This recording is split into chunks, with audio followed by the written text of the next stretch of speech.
Hello, I'm Dr. Stephen Andrew Missick, and welcome to this episode of the Saint Jude Thaddeus story. And today I want to mention once again the books I wrote in the life of Saint Jude, because I think the story of Saint Jude from the Bible and the writings of the early church fathers and ancient historians are very important. And this is the Saint Jude Thaddeus storybook, and this is Saint Jude Thaddeus, The Legend of the Shroud. This is based on the docudrama I made, and this is from the feature film I worked on with my brother Josiah. And I want you to check them out. I think these books are very professional and very good at teaching people about the life and message of Saint Jude Thaddeus, which is the lesson of the love, mercy, compassion, kindness of God, and the love which we need to show to everyone.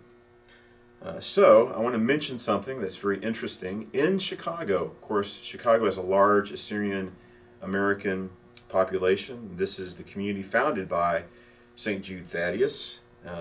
They call Saint Jude Thaddeus Mar Addai, or Saint Addai in their language. Addai is a form of Thaddeus in Aramaic.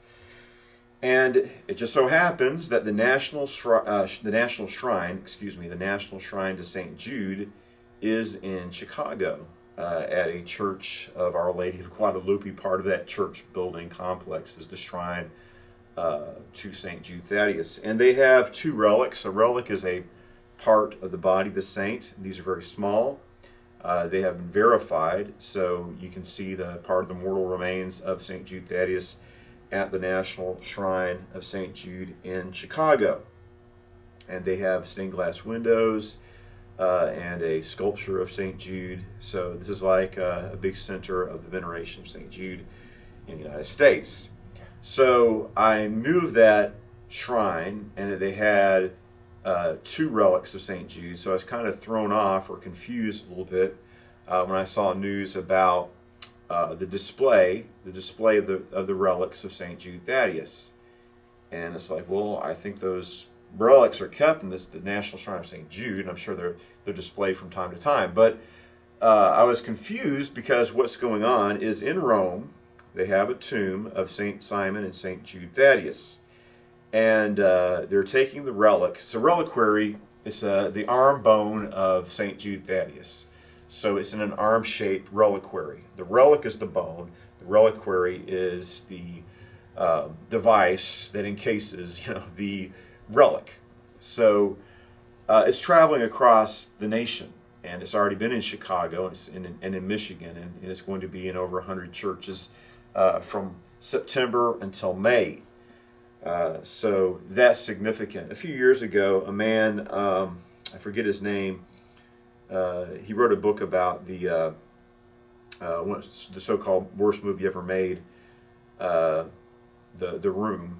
And they made a movie based on his book called The Disaster Artist. But this author also wrote a book on his pilgrimage to visit the tombs of the 12 apostles. The name of the book is called Apostle, and it's got information about each of the 12 apostles and his experience visiting their graves. Now, as we see, some of the remains or the relics or mortal remains of St. Jude are already in Chicago. But this is a large bone, and when this man visited Rome to see the shrine, the grave, or the tomb of St. Jude Thaddeus, this is the official relics of St. Jude Thaddeus from Rome.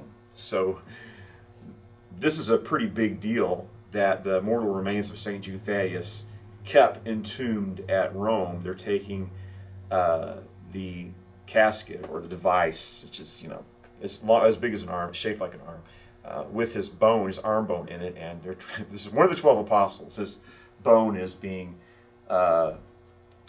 taken from, touring from church to church across the United States. So that's actually a big deal for those people who are interested in St. Jude. It's very interesting if this relic is authentic. Think about that. So here you have the mortal remains of one of the 12 apostles of Jesus Christ, someone who saw Jesus, one of his followers, had a very productive and exciting ministry, which I recorded in this book. Think about that. It's kind of an honor, to bring the remains of one of the 12 apostles here in the United States, where you can see the relics of one of the 12 apostles of Jesus. So it's really significant. And like I said, for those people who venerate St. Jude, that's significant. My tradition is evangelical Protestant, so we don't have a big focus on the veneration of the relics like they do in the Catholic Church. Now, the concept is found in the Bible in a couple of places, and Catholics can appeal to the Scriptures.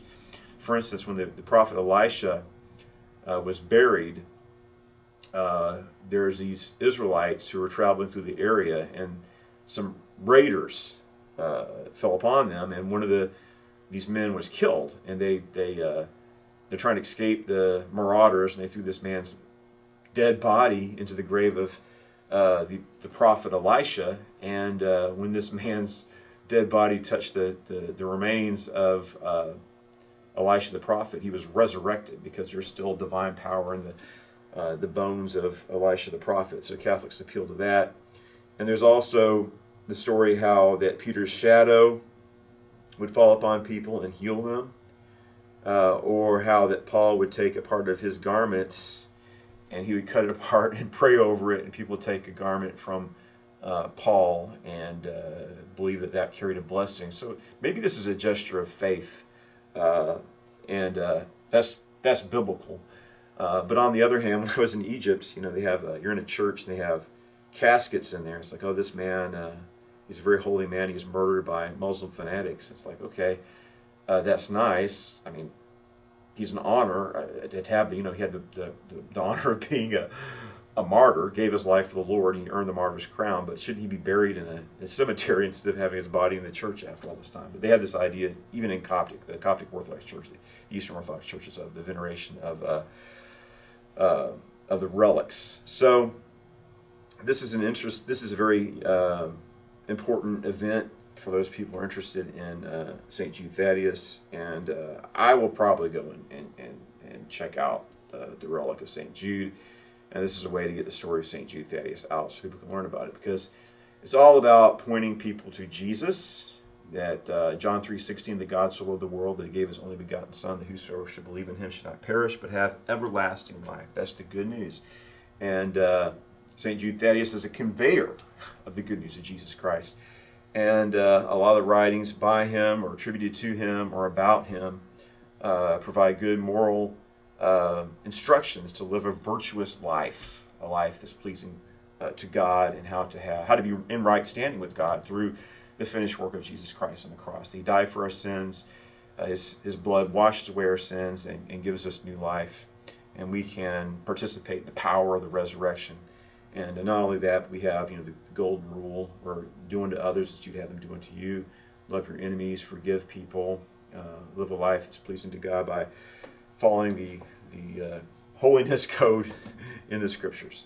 So, as I said, I'm going to have a new video about St. Jude very soon to commemorate the Saints' Day. So stay in touch with this channel, and we'll share this information very soon. So thank you, and God bless you.